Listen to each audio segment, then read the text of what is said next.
जाते थे। आप योग में भी बैठेंगे, आप देखे होंगे कभी किसी से थोड़ी बहुत झरमुई झगमुई पर चिंतन की बातें किए होंगे, तो उस टाइम आपका योग नहीं लगेगा। जो वरदान की फीलिंग्स हम पहले करते थे, जो खुशियों की अनुभूति हम पहले करते थे, और झगमुई झगमुई की बातों में आकर के, तू मैं की बातों में आकर के जब हम बाबा को योग करते हैं तो कभी भी वरदान की फीलिंग्स नहीं आएगी। वो शांति और खुशी की अनुभूति नहीं हो सकती। इसलिए हम सबको अब आपस में प्रेम से मिल करके रहें, एक दूसरे के अवगुणों को छोड़ दे देखना, बाबा को देखे। बाबा के लिए हम जीवन दिए हैं। सबसे पहले हम बाबा के घर में आते हैं तो क्या लेकर के आते? किसी व्यक्ति को पहचानते थे, हमें कोई बाबा के घर में जाते हैं, फिर वहां जाने के बाद किसी व्यक्ति को ढूंढते नहीं, यहाँ पर कौन है जो मुझे कुछ ज्ञान चाहिए। ऐसा थोड़ी बोलते हैं कि हम फलाने व्यक्ति से मिलने के लिए आए हैं, फलानी बहन से मिलने के लिए आए हैं। ऐसा तो कभी सोच करके सेंटर पर आए हैं? नहीं आए हैं। हम अपने जीवन में कुछ, हमें अशांति है, हमें शांति चाहिए, उसके लिए यहाँ का भगवान कौन है, यहाँ का विशेष व्यक्ति कौन है, उससे हम मिलना चाहते हैं। तो किसको देख कर आए थे? बाबा को देख कर आए हैं।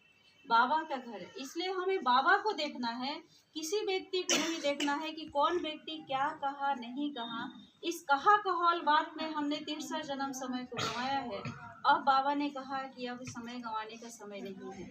अब इस बात को छोड़ करके, आत्मा समझ करके, बिंदी बनकर बिंदी बाप को याद करके और उससे केवल शक्तियों को भरने की कोशिश करना है कि ये संगम एक पर जितना हो सके बाबा से ज्ञान गुण और शक्तियों को भरपूर कर ले। आवाज क्या? परमात्मा बाप की आवाज है। हम सबके जीवन में भगवान महत्वपूर्ण है। हम आज अपने आप से सवाल करेंगे कि भगवान क्यों महत्वपूर्ण है, हम क्यों भगवान की इतनी महिमा करते हैं, इतना इज्जत करते हैं, उसके नाम पर इतना व्रत त्योहार उपवास करते हैं, क्यों? क्या इसलिए कि भगवान ने कंस को मारा, राम ने रावण को मारा? में आएगा तो अंदर से आवाज आएगी कि भगवान से हमें जरूर कुछ ना कुछ मिलता है, तभी हम उसकी इतनी महिमा करते हैं। क्योंकि हम लौकिक जीवन में भी देखें कि जब तक संबंधों से हमें प्राप्ति नहीं होती, वो माता पिता हो, भाई बहन हो, वो गुरु गोसाई हो, हम उसकी महिमा नहीं करते। जिस माँ बाप से हम पैदा हुए, अगर उससे प्राप्ति की अनुभूति नहीं हुई, वो माँ बाप दुश्मन बन जाते, अनुभूति नहीं हो रही है। तो उस परमात्मा से जिसकी इतनी महिमा है, उसकी कौन सी अनुभूति मेरे जीवन में है? ये सब हम एक दूसरे से अपने आप से सवाल करेंगे। अगर जवाब नहीं आता है, यानी कि अनुभूति नहीं है। हमने भगवान को लौकिक प्राप्तियों के लिए पूजा, पुत्र हो जाए, नौकरी हो जाए, संपत्ति की प्राप्ति हो जाए, मांगने से अगर ये सब मिलता तो सारे संसार में किसी के पास कमी कभी होती नहीं। मांगने से ये सब नहीं मिलता। और हमारा हिंदू धर्म का सबसे बड़ा जो धर्म शास्त्र है वो गीता है, और पूरा गीता किस पर आधारित है? कर्म पे। कर्मण्येवाधिकारस्ते मा फलेषु कदाचन। जैसा कर्म करोगे वैसा फल स्वतः मिलेगा। तो फिर मैं क्यों मांगती हूँ? भगवान ने जब इतना स्पष्ट कहा है कि कर्म का फल ही तुमको मिलना है, तो फिर भिखारी बन के मैं क्यों ये व्रत वो त्योहार करती हूँ? क्या भिखारी नहीं बनना। भगवान कहता है कि अधिकारी बने, लेकिन भगवान के सामने अधिकारी बनने के लिए उसके कुछ शर्त हैं। हम किसी भी व्यक्ति से यूं ही नहीं मिल पाते, उससे हमारा संबंध होना चाहिए, जान पहचान होनी चाहिए, हमारे अंदर कुछ क्वालिटी होना चाहिए, तब हम मिल पाते हैं। हम नरेंद्र मोदी से मिल सकते हैं क्या? आज के आज अभी क्या अभी नहीं मिल सकते ना, क्योंकि हम बहुत दूर हैं उनसे। हम ना उनके सेक्रेटरी हैं, ना कोई उनके कैबिनेट के मंत्री हैं, तो हम मिल कैसे सकते हैं? कुछ मर्यादाएं हैं, कुछ सीमाएं हैं, तभी हम मिल सकते हैं किसी बड़े व्यक्ति से। तो भगवान से हम ऐसे कैसे मिल सकते हैं? जो इस पूरी संसार की सबसे बड़ी सर्वोच्च सत्ता है, उससे यूं ही मिलना संभव कभी हो नहीं सकता। समाज वाले ये समझते हैं कि ब्रह्मा कुमारियां सफेद वस्त्र पहन के किसी लाचारी में घूमती हैं, इनके अंदर अरमान होंगे, ख्वाहिशें होंगी, पूरी नहीं हुई तो इन्होंने इस मार्ग को चुन लिया।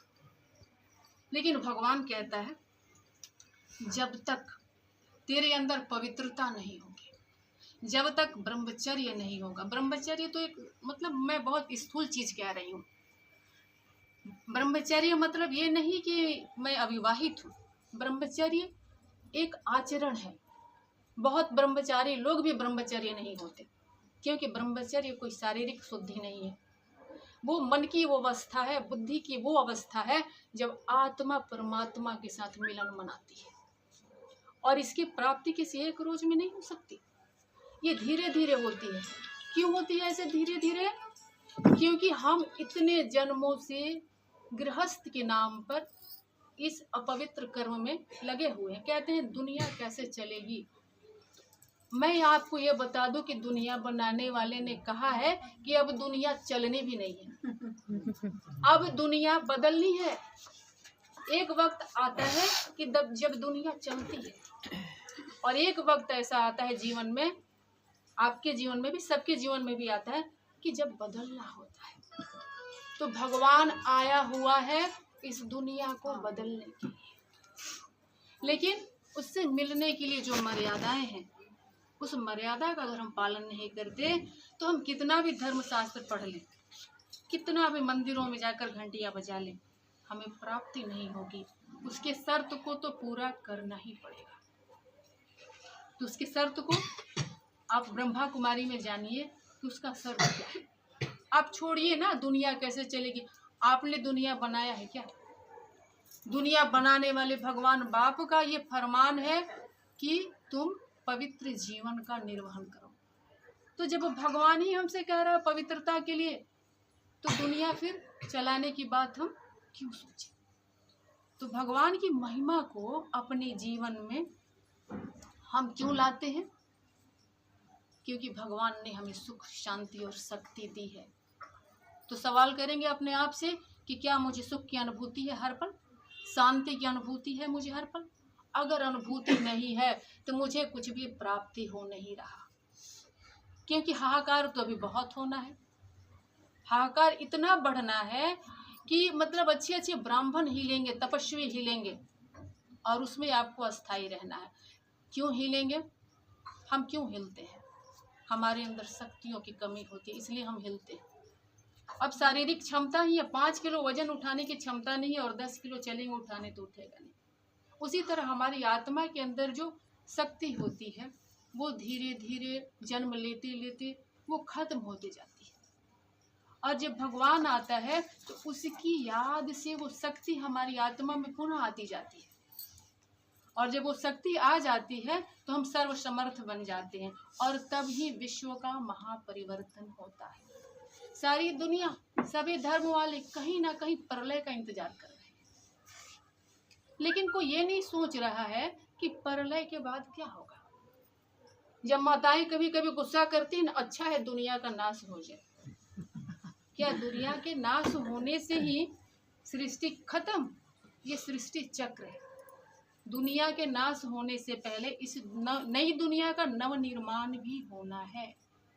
लेकिन वो नई दुनिया पहले कहाँ बनेगी? वो नई दुनिया पहले बनेगी हमारे अंदर।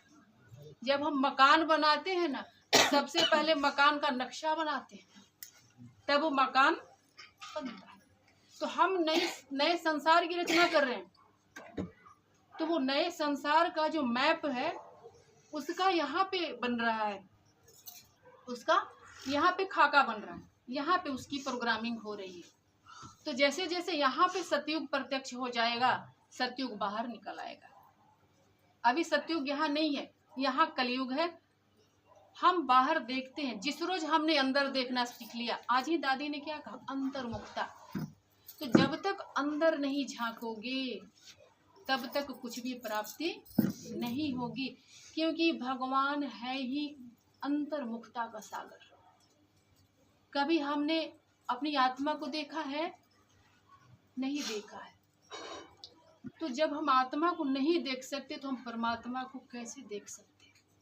उसको देखने के लिए जो दोनों आंखें हैं ना, वो बंद होनी चाहिए। जब ये आंखें बंद होती हैं तो तीसरी आंख खुलती है, जिसको कहते हैं ज्ञान का तीसरा नेत्र। और यही नेत्र हमें देने भगवान आया हुआ है। ब्रह्मा कुमारी के द्वारा वो ज्ञान भगवान सबको दे रहा है।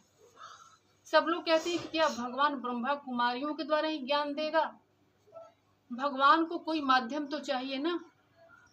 जब आप मर्यादा का पालन स्वतः करने लगो, कोई जरूरत नहीं है ब्रह्मा कुमारी आने का। उसकी जो शर्तें हैं वो आप पूरा करो ना, घर में रहते पूरा करो, किसी संस्था में पूरा रहते करो, तो वो कहेगा कि मैं तुमको मिल जाऊंगा। लेकिन ये संभव ही नहीं है कि आप कहीं रहते हुए इस मर्यादा का पालन कर सके, संभव नहीं है।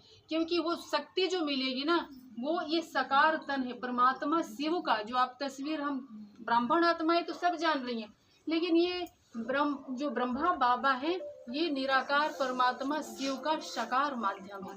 वो निराकार इन्हीं के मुख से हमको ज्ञान देता है, और उसी ज्ञान की धारणा के फलस्वरूप हम आत्माएं धीरे धीरे अपने मन की गंदगी को, आत्मा पे चढ़े हुए काम क्रोध लोभ मोह अहंकार की जो परतें हैं, उसको धोते धोते एक रोज स्वयं देव और देवी बन जाते हैं। तो जिसको भी अपने आप को देव और देवी बनाना है, उसका हमारे ब्रह्मा कुमारी संस्था में स्वागत है। और तो विशेष हमारी दीदियों ने कहा है, तो आप थोड़ा सामने आ जाइए। तो मैंने इनको कहा कि मान लीजिए कि दीदी आज हमारे गवर्नमेंट जॉब में भी रहकर अपने जीवन से एक संदेश दे रही हैं, यानी लाखों रुपए के वेतन पाकर भी अपना जीवन को कैसा जी रही हैं।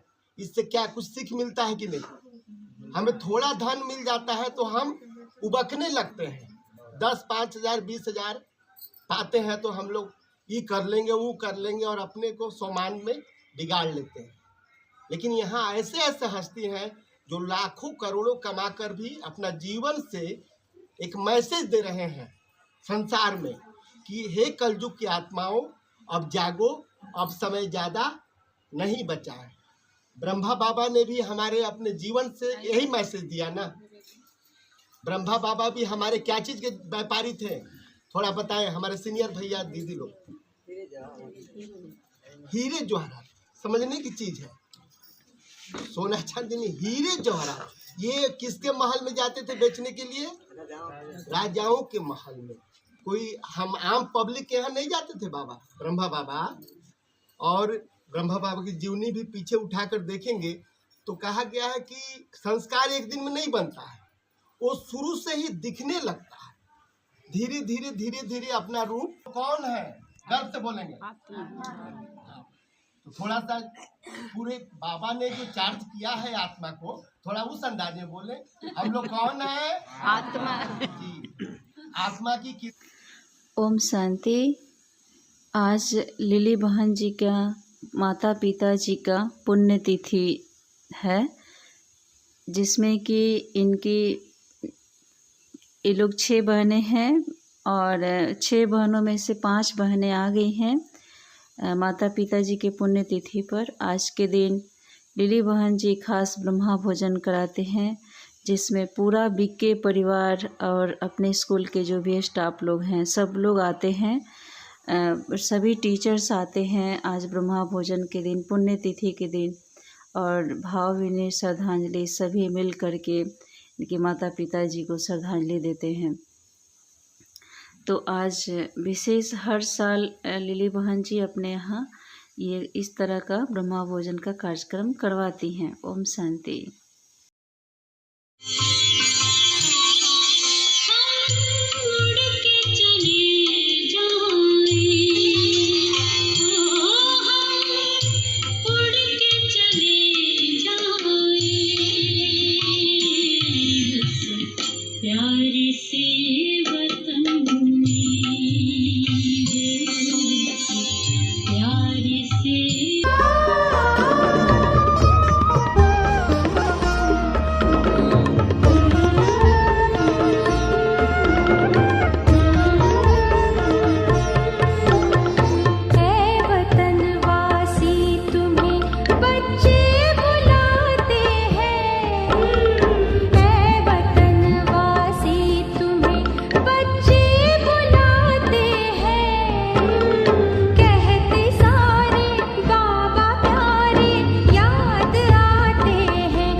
शिव प्यारा आ गया।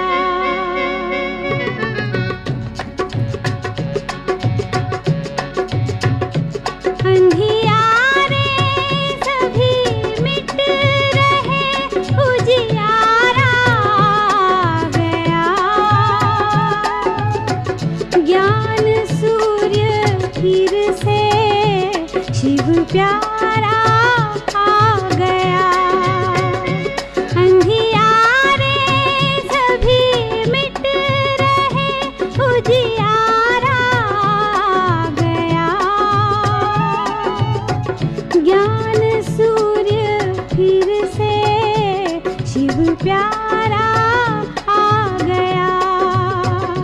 अंधियारे सर्व का पिता वो शिव भगवान, शिव का ज्ञान करे कल्याण। शिव का झंडा ऊंच महान, शिव का सदा होगा सम्मान। सर्व का पिता वो शिव भगवान, शिव का ज्ञान करे कल्याण। शिव का झंडा ऊंच महान।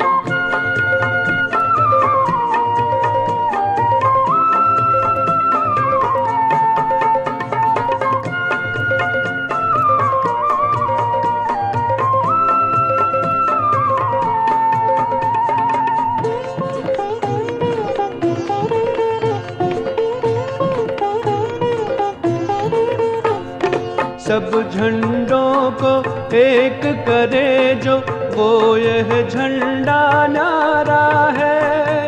इस पर निशान ज्योति बिंदु का, जो सबका सहारा है। सब झंडों को एक करे जो, वो ये झंडा न्यारा है। इस पर निशान ज्योति बिंदु का, जो सबका सहारा है। सब करते हैं उसका। ओम शांति। आज की दिनचर्या को मैं ही एंड करती हूँ। फिर कल नए दिनचर्या के साथ, नए वीडियो के साथ आप सबसे मिलती हूँ। ओम शांति। Good night.